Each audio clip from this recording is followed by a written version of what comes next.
Dan yang kedua, tadi banyak yang menanyakan masalah makro. Saya coba ini, masalah makro ini masalah pertumbuhan ekonomi kita. Sekarang ini pertumbuhan ekonomi hanya 5%, akan ditingkatkan menjadi 8%. Tapi kita lihat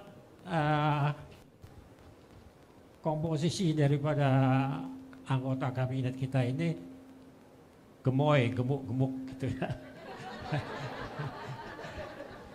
Nah kalau kita baca, nah kita belajar dulu waktu kuliah tentang teori organisasi, bahwa organisasi yang efisien itu yang kecil, gitu, langsing. Seperti juga pada waktu mungkin Pak Anies pernah baca bukunya si Wells ya, tentang General Electric. Bagaimana si Jack Welch ini membangun organisasi JE menjadi langsing sehingga General Electric ini menjadi perusahaan yang paling maju, paling efisien dan maju di dunia. Tapi kita ini dengan gemoy seperti ini apakah akan menjadi 8%? Ditambah lagi wapresnya yang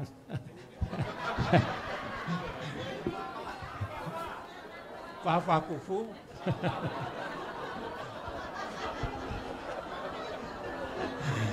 Jadi saya sudah 80 ini agak pesimis gitu. Tapi mungkin ada komentar dari Pak Anies bagaimana kira-kira perkembangan ini. Yes, itu aja pertanyaan saya. Assalamualaikum warahmatullahi wabarakatuh.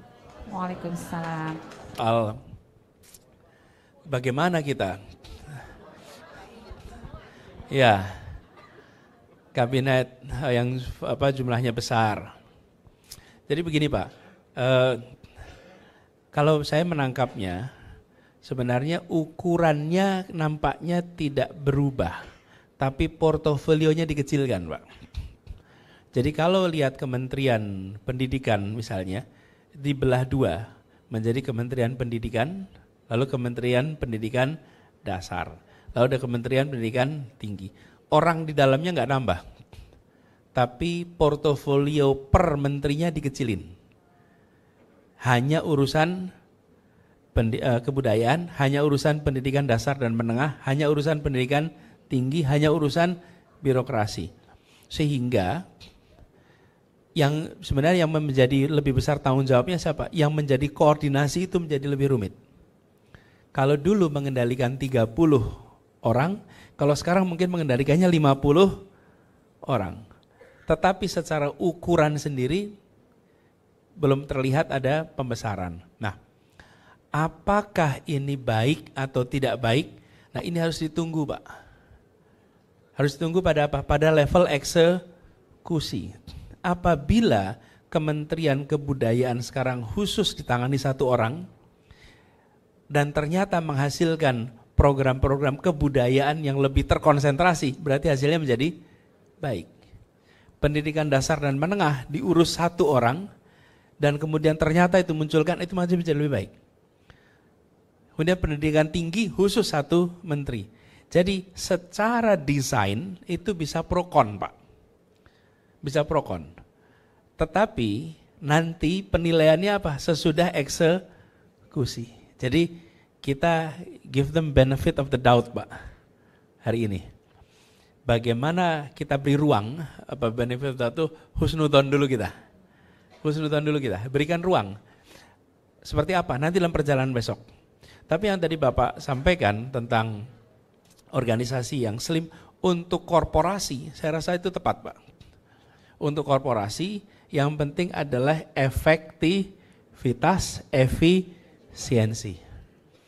Efektivitas, efisiensi. Kalau untuk di pemerintahan, yang penting adalah seluruh perencanaan tereksekusi.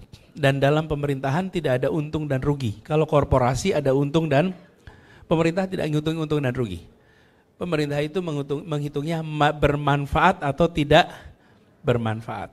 Dan itu kemudian terkait dengan urusan ini. Makanya mungkin Pak, di dalam jangka panjang kita melihat urusan yang dikelola pemerintah makin hari makin kecil. secara relatif swasta yang makin besar. Sehingga ke depan ukuran pemerintah akan makin kecil. Bukan berarti portofolionya makin kecil, tapi urusannya makin kecil ukuran pemerintahnya. Jadi itu tren ke depannya.